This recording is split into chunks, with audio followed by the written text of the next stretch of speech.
Alright, in this video we're going to be looking at section 5.6 and we're going to be looking at the ratio test. The ratio test says that let the sum n equals 1 to infinity of a sub n be a series of non-zero terms, and let the limit as n goes to infinity of the absolute value of a sub n plus 1 divided by a sub n equal rho. If 0 is less than or equal to rho, which is less than 1, then the sum n equals 1 to infinity of a sub n converges absolutely. If rho is greater than 1 or rho is equal to infinity, then the sum n equals 1 to infinity of a sub n diverges. If rho is equal to 1, then the test does not provide any information. In other words, try a different test. Okay, so we'll show you an example, two examples of where the ratio test is inconclusive. So if we look at the sum n equals 1 to infinity of 1 over n, we're going to apply the ratio test to this. A sub n and a sub n plus 1, so 1 over n, and a sub n plus 1 is 1 over n plus 1. So we're going to look at the limit of a sub n plus 1 over a sub n, and that's an absolute value. So it's going to be the limit as n goes to infinity. Flip over the 1 over n, change it to multiplication, so we have n over n plus 1.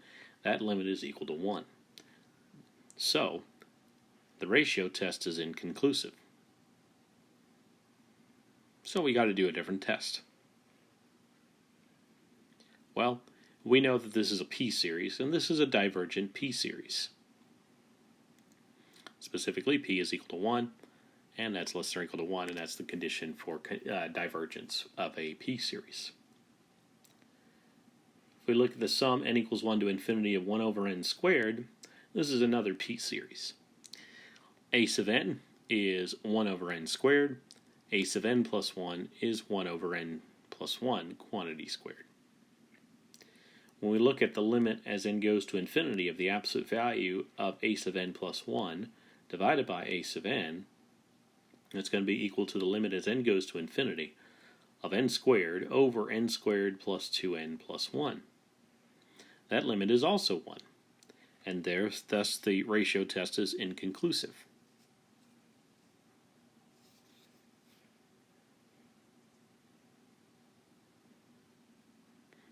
Okay, and these two examples put together shows that the ratio test is inconclusive if the common ratio is 1, because this series is a convergent p-series where the p is equal to 2.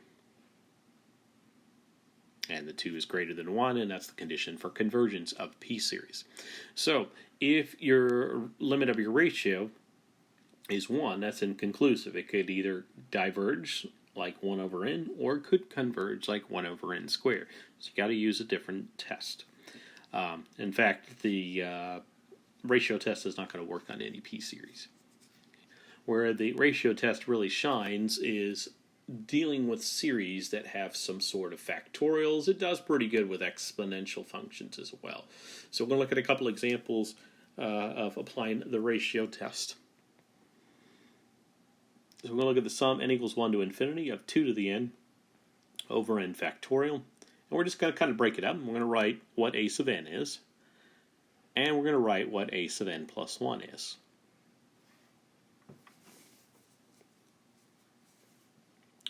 Now we're going to take the limit of a sub n plus 1 over a sub n, and that's going to be an absolute value. And so these are all positive, so we can drop the absolute value bars. So a sub n plus 1 is 2 to the n plus 1 over n plus 1 factorial. A sub n is 2 to the n over n factorial. So we're going to rewrite the 2 to the n plus 1 as 2 to the n times 2. The n plus 1 factorial we will rewrite as n plus 1 times n factorial. Now we're going to flip over the dividing fraction, so that becomes n factorial over 2 to the n, and then the operation changes to multiplication.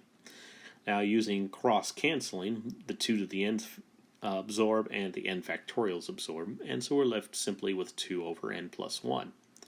So when we go ahead and apply the ratio test, the limit as n goes to infinity of the absolute value of a sub n plus 1 over a sub n is equal to the limit as n goes to infinity And we went ahead and simplified what the absolute value of a sub n plus 1 over a sub n was. It's simplified to 2 over n plus 1, and we take the limit, and that limit is 0. Because that limit is less than 1, that tells us that this is convergent absolutely by the ratio test. So you can see how well it handled that factorial. And so whenever we have a factorial involved, the ratio test is going to be something that I'm going to want to be using. And so let's look at another example. Let's look at the sum n equals 1 to infinity of n plus 3 over 4 to the 5n plus 2. We're going to handle it the same way we did the last one. We're going to write out our a sub n term and our a sub n plus 1 term. So wherever you see an n, put an n plus 1. And then this one we're going to simplify down a little bit, so that's going to be n plus 4 over 4 to the 5n plus 7. So when we look at the ratio, an absolute value of a sub n plus 1 over a sub n, it's going to be the absolute value of n plus 4 over 4 to the 5n plus 7 divided by n plus 3 divided by 4 to the 5n plus 2. Okay, and I didn't even put the absolute value on it. It's positive, so we don't need it. All right, so we're going to go ahead and write the numerator fraction. And so we have that there, and then you're going to flip the bottom fraction over, so then you're going to have the n plus 3 there. So we're just grouping those together. And then we're going to group the 4 to the 5n plus 2 or 7.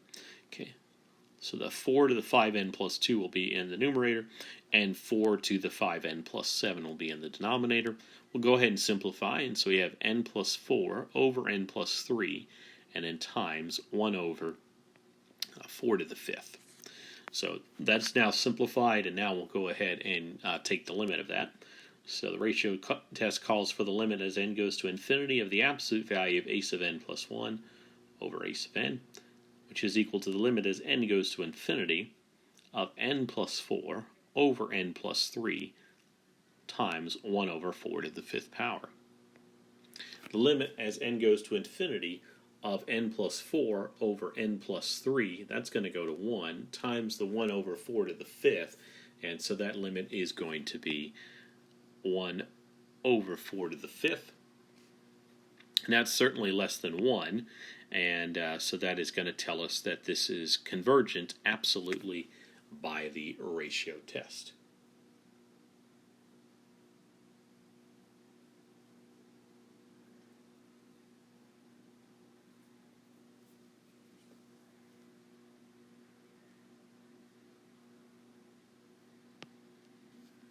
All right, and we got one more example to take a look at.